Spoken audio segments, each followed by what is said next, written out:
La Roche aux Mouettes de Jules Sandeau. Chapitre 1. En 1854, vers le milieu d'avril, par une claire après-midi, la voiture qui fait le service des voyageurs entre Gironde et le Polygone s'arrêtait à l'entrée du port. Une jeune dame en descendait la première, puis un petit garçon qu'elle reçut dans ses bras, puis la femme de chambre qui l'accompagnait. Pâle, chétif et languissant, le petit garçon paraissait n'avoir que 5 ans, bien qu'en réalité, elle en eût plus de 6. La jeune dame était en deuil. L'air de tristesse répandu sur son doux visage en disait long, encore plus que la couleur de ses vêtements. Les bagages que le voiturier déchargeait sur le quai indiquaient assez qu'elle ne venait pas au Polygone pour y passer seulement quelques heures. En effet, à peine arrivée, elle s'occupa sur le champ à chercher le logement qui lui convint pour un séjour de plusieurs mois. Elle ne se montrait pas exigeante. 2 pièces lui suffisaient, pourvu que celle où elle habiterait avec son fils fût vaste, aérée, en plein soleil, ouverte sur la mer. Elle trouva facilement ce qu'elle cherchait et s'installa, sans plus tard, chez de bonnes gens, dans la maison d'une famille de pêcheurs. La chambre qu'elle occupait au-dessus du rez-de-chaussée, quoique réunissant toutes les conditions voulues, était, on peut le croire, un gîte fort modeste, et lui bientôt approprié à ses goûts. Les femmes, en général, ont l'instinct de l'arrangement et savent, comme les oiseaux, se faire un joli nid avec un peu de crin, de mousse et du duvet. Elle avait entouré de rideaux blancs effrayé le lit où son fils dormait auprès d'elle, posé des rideaux de Perse à chaque fenêtre, jeté sur le carreau une natte de jonc, couvert d'un de ses châles en guise de tapis, la table grossière sur laquelle elle rangeait ses livres, ses coffrets, ses boîtes à ouvrage et tous ses objets de toilette. Déjà, les coquillages et les algues marines, les galets arrondis et veinés de noir ou de rose qu'elle avait ramassés sur la grève, les premières fleurs du printemps qu'elle avait cueillies le long de la côte ou dans les fentes des rochers, meublaient les tablettes rustiques d'une étagère improvisée. Son existence était réglée, ses habitudes étaient prises, elle passait presque toutes ses journées au grand air avec le petit Marc, qu'elle emmenait toujours avec elle et qu'elle accoutumait peu à peu à Halle. Aux fortes brises, aux éclaboussures de la vague, aux tièdes ondées du ciel. Il fallait un bien gros temps pour la retenir au logis. Le plus souvent, à marée basse, elle allait s'asseoir dans une des anses du rivage. Et pendant que le cher petit être, si délicat, si frêle, si débile, s'aventurait sur les récifs, elle brodait ou faisait de la tapisserie sans le perdre de vue un seul instant et tout en l'excitant de la voix. Lorsqu'il n'en pouvait plus et qu'il semblait demander grâce, il se levait, l'enveloppait tout entier dans un châle ou dans une mante, le couchait sur le sable, le chauffait par le soleil et lui faisant un oreiller de sa poitrine, le berçait, l'endormait sur son cœur. Plus d'une fois, on la vit rentrer au village avec ce doux fardeau dans ses bras. La nuit venue, elle accommodait elle-même le lit de l'enfant et demeurait à son chevet jusqu'à ce qu'il eût clos ses paupières.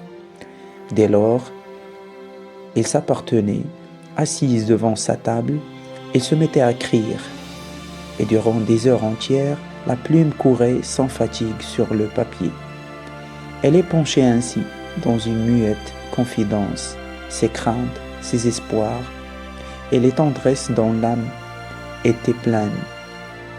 Tel était le train d'existence que Madame Henry menait au Polygone. Les habitants du port ne savaient de sa destinée que ce qu'ils envoyaient. Ils ne désiraient point en savoir davantage. Les gens qui travaillent ne sont pas curieux. D'ailleurs, j'ai hâte de le dire. Il n'y avait aucun mystère dans la vie de cette jeune femme. Une vie si pure n'avait rien à cacher. Deuxième chapitre. Les personnes qui ont connu intimement Monsieur et Madame Henry pendant les premières années de leur union peuvent se flatter d'avoir vu de près un ménage heureux. Ces deux jeunes gens, bien nés tous les deux, ne s'étaient guère apporté en dos que leur jeunesse et leur amour, jeunesse honnête, amour sincère, qui s'appuie sur une estime réciproque. Après avoir traversé gaiement les mauvais jours, ces mauvais jours qu'on se surprend quelquefois à regretter quand on sait ce que valent les bons, il avait introduit peu à peu l'aisance et le bien-être dans l'intérieur qu'embellissait déjà leur tendresse muette ou mutuelle, aux qualités aimables qui les avaient aidés à se passer des bons et des dons de la fortune. L'un et l'autre joignaient les qualités sérieuses qui servent à les mériter. Employé d'abord dans une des maisons de commerce les plus considérables de Paris, le jeune mari avait pu, au bout de quelque temps, s'établir à son propre compte. Il était laborieux, actif, intelligent. De son côté, la jeune femme portait vaillamment et avec grâce la moitié de la vie commune. Il ne peut exister d'heureux ménage qu'à ce prix. Le mariage est une association, et c'est mal entendre le bonheur et la dignité d'une femme que de la réduire à n'être qu'un objet de luxe dans sa maison. Quoiqu'il eût pris racine en pleine réalité, Monsieur et Madame Henry restaient pourtant fidèles aux belles passions qui avaient été l'effet de leur pauvreté. La richesse n'était pas à leurs yeux le but suprême de la destinée. Le soin des intérêts positifs n'avait pas abaissé leur âme. Ils s'aimaient comme par le passé, et l'esprit des affaires, qui n'a rien de commun avec les affaires de l'esprit, n'était point parvenu à les détourner des plaisirs de l'intelligence. Tout leur souriait. Il avait des enfants charmants, 3 petits garçons, beaux tous les 3 comme le jour, et qu'il chérissait. Hélas, c'étaient ces blondes têtes qui devaient tenter le malheur. À l'âge de 6 ans, l'aîné, qui avait poussé jusque-là comme un rejeton vigoureux, pâlit, s'étiola, languit pendant quelques mois et mourut. Je ne parle pas de la douleur du père et de la mère. À quoi bon? Et que pourrais-je dire? S'il faut absolument que le bonheur se paye ici-bas, certes, il avait acquitté leurs dettes, et il était permis de croire que le sort jaloux n'avait plus rien à leur réclamer. Cependant, 2 années plus tard, le second enfant s'éteignait comme son frère aîné. Parvenu à l'âge de 6 ans, on le vit dépérir lui aussi. Et cette fois encore, la science et la tendresse furent également impuissantes. Il mourut en souriant, ses bras enlacés au cou de son père. Des 3 adorés, il ne restait plus que le petit Marc, qu'on tâche de se représenter la terreur croissante de ces infortunés, à mesure que leur dernier espoir approchait du terme fatal où les 2 autres avaient été moissonnés. Qu'on juge de leur épouvante quand ils reconnurent les premiers symptômes de la consomption. Marc se fanait comme une fleur qui manque d'eau. Le mal faisait des progrès rapides. Il avait épuisé la liste des médecins en renom et ne savait plus à qui recourir. Or, il y avait dans la rue même où il habitait un médecin assez obscur, mais qui, pour n'être pas un prince de la science, s'était pourtant acquis dans son quartier une bonne réputation de savoir et de probité. Ils pensèrent à lui dans leur détresse. Le docteur accourut, c'était un homme doux, un peu triste et dont la figure, quoique respirant la bonté, serait passée inaperçue sans la beauté de l'œil et la profondeur du regard. Il écouta le récit des parents, plus d'une fois interrompu par les larmes et les sanglots, puis après avoir examiné l'enfant, il garda un silence rêveur. « Madame, dit-il enfin, Je ne sais au monde qu'un seul médecin, un seul. Entendez-vous? Qui puisse sauver votre fils. Qui? Nomme-le, s'écria la mère. Ce n'est pas moi, répliqua le docteur. Celui que je veux dire est notre maître à tous, heureux qui peut de loin en loin lui arracher un de ses secrets. En général, c'est à lui tout d'abord que les malades devraient s'adresser, et la plupart s'en vont faute de l'avoir consulté. Eh bien, monsieur, son nom, son adresse, nous allons l'appeler. Vous perdriez votre peine. Il ne se déplace jamais, il ne s'est jamais dérangé pour personne. Les têtes couronnées elles-mêmes sont obligées d'aller le chercher. Mais grand ou petit, il accueille avec une égale bonté tous ceux qui viennent se jeter dans ses bras. Ah, s'écria Madame Henri, j'irai le trouver. Fut-il au bout du monde? Partez donc, madame, dit le docteur avec autorité. N'attendez pas jusqu'à demain, partez aujourd'hui, dans 1 heure. Ce médecin, c'est la nature. Allez lui confier votre fils.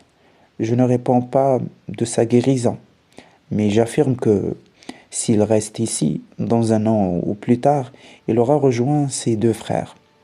Enlevez-le bien vite à l'existence qui le tue. Emmenez-le loin de Paris, au bord de la mer, dans quelques villages ignorés de Bretagne ou de Normandie. Donnez-lui l'espace, le grand air, le soleil, les vastes horizons. Habituez ses pieds à courir sur les grèves, que son corps s'imprègne de celle de l'océan, dès que ses forces renaîtront. Laissez-le s'échapper et galoper en liberté comme un poulain dans les savanes. Les enfants, Dieu merci, ne sont pas rares sur nos côtes. Qu'ils se mêlent à leur diablerie et se roulent avec eux sur la plage, ne lui mesurez ni le vent ni la pluie. Qu'ils mangent et dorment à discrétion, ni drogue ni médicaments. La nature en sait plus long que la faculté. Elle seule fait des miracles. Et là-dessus, il se retira. Madame Henri avait entendu parler du polygone. Une de ses amies y avait passé la dernière saison d'été. Dans la soirée du même jour, elle partait pour Nantes par le chemin de fer le lendemain. Elle prenait le bateau à vapeur qui la menait à Saint-Nazaire. Elle ne s'arrêtait à Gironde que juste le temps de changer de voiture. Et 1 heure après, elle arrivait dans le petit port où la vie et la mort allaient se disputer son enfant. Fin du 2e chapitre. Chapitre 3. Ce fut la vie qui l'emporta. Au bout de quelques semaines, comme une plante qui languissait à l'ombre dans un sol ingrat et qui, transportée au midi dans une terre nourrissante, se relève et promet des fleurs à la saison prochaine. Marc renaissait déjà. Déjà la sève ravivée avait commencé son mystérieux travail. On croyait la voir circuler sous le fin tissu de la peau qui reprenait sa souplesse, sa fraîcheur et sa transparence. Les lèvres n'avaient plus la pâleur livide qui semble appeler le baiser de la mort. Les yeux s'éclairaient de subites lueurs, les joues se coloraient en rose tendre comme au soleil levant. Les neiges des glaciers, Madame Henri renaissait, elle aussi. Qui m'eût dit, écrivait-elle à son mari, que je pourrais encore m'estimer une heureuse mère? Il semble que le ciel, en me le rendant, m'ait rendu les 2 autres. Ils revivent en lui, et je ne m'embrasse pas sans le sentir tous les 3 sur mon corps. Le père avait pu s'échapper de Paris au début de la convalescence. Il n'était resté que quelques jours au polygone, mais il avait pressé dans ses bras son fils ressuscité et ces quelques jours avaient suffi pour lui rendre familier le paysage où habitaient les êtres qu'il aimait. C'est un grand adoucissement aux rigueurs de l'absence que de connaître le coin de terre où vivent ceux qui nous sont chers. On les suit à chaque pas qu'ils font. On les voit vivre, on vit avec eux. Au bout de quelques mois, le petit Marc était en pleine possession de l'existence. La nature avait accompli son œuvre. Ce n'est plus un enfant, c'est un diable, écrivait Madame Henri au commencement du mois d'août. On ne voit, on n'entend que lui sur le port. Il est la joie, le bruit, le mouvement de ce village où, voilà quelques mois, il était un objet de pitié. Il ne marche pas, il ne court pas, il vole, il ne mange pas, il dévore en sang jusque dans ses cheveux, toujours en révolte le bouillonnement de la vie. On voit sans plus tard, pantalon, blouse, brodequin, à la lettre. Il est en guenille de polygone au bord de pâte. La côte est pavoisée de ses fonds de culottes. Le croiras-tu? Il n'y a que le spectacle de la mer qui réussisse à le réduire et à l'apaiser. Il est très vrai que la mer exerce sur lui une sorte de fascination. Se retire-t-elle? Il s'attriste, revient-elle? Il bat des mains, l'appelle des noms les plus tendres. Il aime comme s'il comprenait que c'est elle qui l'a sauvé. Jusque-là, rien de mieux. Mais sais-tu quel est son rêve? Le continent ne lui suffit plus. Aller sur mer, voilà son ambition. N'est-il pas venu ce matin m'annoncer d'un air triomphant que le père Lambinet, notre hôte, consentait à le prendre avec lui dans sa chaloupe et à l'emmener à la pêche? Je l'ai bien reçu. Là-dessus, je suis intraitable. Moi aussi, j'aime l'océan, mais au risque de passer pour un monstre d'ingratitude. Tout en l'aimant, je le redoute. J'ai signifié à monsieur ton fils qu'il eut à se contenter du plancher des vaches et que s'il s'avisait seulement de mettre le pied dans une barque, cette barque fût-elle amarrée au quai, il ne resterait pas un jour de plus au polygone. Tel est, mon ami, le bulletin de la journée. À l'heure où je t'écris, il est couché, il dort. Que n'es-tu là pour voir comme il est beau? Car ce démon a la beauté des anges. Sa bouche est pareille à une grenade entr'ouverte. Ses joues ont sous le hâle l'éclat velouté d'une pêche mûre. La sueur perle à ses tempes comme des gouttes de rosée, et le souffle de ses lèvres est si doux qu'on dirait la respiration d'une fleur. Quel calme, quelle paix, quelle sérénité! Et penser que tout cela, le réveil, va faire un ouragan. Fin du 4e chapitre.